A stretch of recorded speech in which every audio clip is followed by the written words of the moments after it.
Marcos 14. Dali a 2 dias era a Páscoa e a festa dos pães asmos. E os principais sacerdotes e os escribas procuravam como o prenderiam à traição e o matariam. Pois diziam: não durante a festa, para que não haja tumulto entre o povo. Estando ele em Betânia, reclinado à mesa em casa de Simão o leproso, veio uma mulher trazendo um vaso de alabastro com preciosíssimo perfume de nardo puro. E quebrando o alabastro, derramou o bálsamo sobre a cabeça de Jesus. Indignaram-se alguns entre si e diziam: para que este desperdício de bálsamo? Porque este perfume poderia ser vendido por mais de 300 denários e dar-se aos pobres. E murmuravam contra ela. Mas Jesus disse: deixai-a. Por que a molestais? Ela praticou boa ação para comigo. Porque os pobres sempre os tendes convosco, e quando quiserdes, podeis fazer-lhes bem, mas a mim nem sempre me tendes. Ela fez o que pôde. Antecipou-se a ungir-me para a sepultura. Em verdade vos digo, onde for pregado em todo o mundo o evangelho, será também contado o que ela fez para a memória sua. E Judas Iscariotes, um dos 12, foi ter com os principais sacerdotes para lhes entregar Jesus. Eles, ouvindo-o, alegraram-se e lhe prometeram dinheiro. Nesse meio tempo, buscava ele uma boa ocasião para o entregar. E no primeiro dia da festa dos pães asmos, quando se fazia o sacrifício do cordeiro pascal, disseram-lhe seus discípulos: onde queres que vamos fazer os preparativos para comeres a Páscoa? Então enviou 2 dos seus discípulos, dizendo-lhes: ide à cidade e vos sairá ao encontro um homem trazendo um cântaro de água. Seguiu e dizei ao dono da casa onde ele entrar que o mestre pergunta: onde é o meu aposento no qual hei de comer a Páscoa com os meus discípulos? E ele vos mostrará um espaçoso cenáculo mobiliado e pronto. Ali fazei os preparativos. Saíram, pois, os discípulos, foram à cidade e, achando tudo como Jesus lhes tinha dito, prepararam a Páscoa. Ao cair da tarde, foi com os 12. Quando estavam à mesa e comiam, disse Jesus: em verdade vos digo que um dentre vós, o que come comigo, me trairá. E eles começaram a entristecer-se e a dizer-lhe um após outro: porventura, sou eu? Respondeu-lhes: é um dos 12 o que mete comigo a mão no prato. Pois o Filho do Homem vai, como está escrito a seu respeito. Mas ai daquele por intermédio de quem o Filho do Homem está sendo traído. Melhor lhe fora não haver nascido. E enquanto comiam, tomou Jesus um pão e, abençoando-o, o partiu e lhes deu, dizendo: tomai, isto é o meu corpo. A seguir, tomou Jesus um cálice e, tendo dado graças, o deu aos seus discípulos, e todos beberam dele. Então lhes disse: isto é o meu sangue, o sangue da nova aliança derramado em favor de muitos. Em verdade vos digo que jamais beberei do fruto da videira, até aquele dia em que eu hei de beber novo no reino de Deus. Tendo cantado um hino, saíram para o Monte das Oliveiras.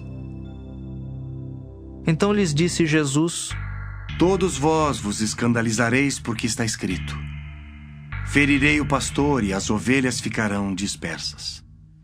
Mas depois da minha ressurreição, irei adiante de vós para a Galileia.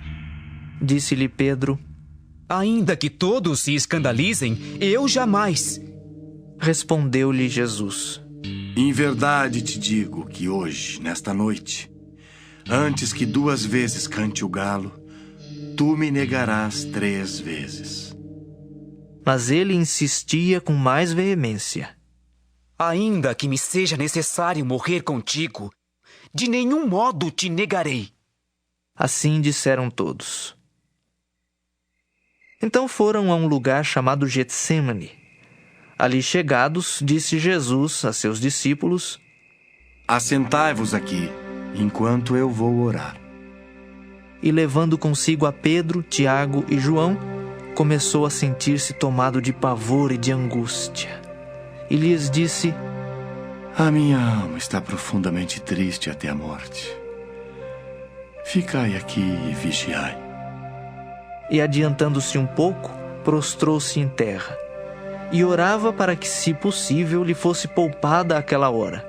E dizia: Abba, Pai, tudo te é possível. Passa de mim este cálice. Contudo, não seja o que eu quero, e sim o que tu queres. Voltando, achou-os dormindo e disse a Pedro: Simão, tu dormes? Não pudeste vigiar nem uma hora? Vigiai e orai para que não entreis em tentação. O espírito, na verdade, está pronto, mas a carne é fraca. Retirando-se de novo, orou, repetindo as mesmas palavras. Voltando, achou-os outra vez dormindo, porque os seus olhos estavam pesados e não sabiam o que lhe responder. E veio pela terceira vez e disse-lhes: Ainda dormis e repousais? Basta. Chegou a hora. O Filho do Homem está sendo entregue nas mãos dos pecadores. Levantai-vos, vamos. Eis que o traidor se aproxima. E logo, falava ele ainda, quando chegou Judas, um dos 12, e com ele, vinda da parte dos principais sacerdotes, escribas e anciãos, uma turba com espadas e porretes. Ora, o traidor tinha-lhes dado esta senha: Aquele a quem eu beijar é esse. Prendei-o e levai-o com segurança. E logo que chegou, aproximando-se, disse-lhe: Mestre. E o beijou. Então lhe deitaram as mãos e o prenderam. Nisto, um dos circunstantes, sacando da espada, feriu o servo do sumo sacerdote e cortou-lhe a orelha. Disse-lhes Jesus: Saístes com espadas e porretes para prender-me como a um salteador. Todos os dias eu estava convosco no templo ensinando e não me prendestes. Contudo, é para que se cumpram as Escrituras. Então, deixando-o, todos fugiram. Seguia-o um jovem, coberto unicamente com um lençol, e lançaram-lhe a mão. Mas ele, largando o lençol, fugiu desnudo.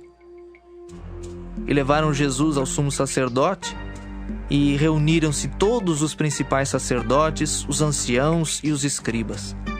Pedro seguira-o de longe até o interior do pátio do sumo sacerdote e estava assentado entre os serventuários, aquentando-se ao fogo. E os principais sacerdotes e todo o sinédrio procuravam algum testemunho contra Jesus para o condenar à morte e não achavam. Pois muitos testemunhavam falsamente contra Jesus, mas os depoimentos não eram coerentes. E levantando-se alguns, testificavam falsamente, dizendo: Nós o ouvimos declarar: Eu destruirei este santuário edificado por mãos humanas, e em 3 dias construirei outro, não por mãos humanas. Nem assim o testemunho deles era coerente. Levantando-se o sumo sacerdote, no meio, perguntou a Jesus: Nada respondes ao que estes depõem contra ti? Ele, porém, guardou silêncio e nada respondeu. Tornou a interrogá-lo o sumo sacerdote e lhe disse: És tu o Cristo, o Filho do Deus bendito? Jesus respondeu: Eu sou. E vereis o Filho do Homem assentado à direita do Todo-Poderoso e vindo com as nuvens do céu. Então o sumo sacerdote rasgou as suas vestes e disse: Que mais necessidade temos de testemunhas? Ouvistes a blasfêmia? Que vos parece? E todos o julgaram réu de morte. Puseram-se alguns a cuspir nele, a cobrir-lhe o rosto, a dar-lhe murros e a dizer-lhe: Profetiza! E os guardas o tomaram a bofetadas. Estando Pedro embaixo no pátio, veio uma das criadas do sumo sacerdote e, vendo a Pedro, que se aquentava, fixou-o e disse: Tu também estavas com Jesus, o Nazareno. Mas ele o negou, dizendo: Não o conheço, nem compreendo o que dizes. E saiu para o alpendre, e o galo cantou. E a criada, vendo, tornou a dizer aos circunstantes: Este é um deles. Mas ele outra vez o negou. E pouco depois, os que ali estavam disseram a Pedro: verdadeiramente és um deles, porque também tu és galileu. Ele, porém, começou a praguejar e a jurar. Não conheço esse homem de quem falais. E logo cantou o galo pela segunda vez.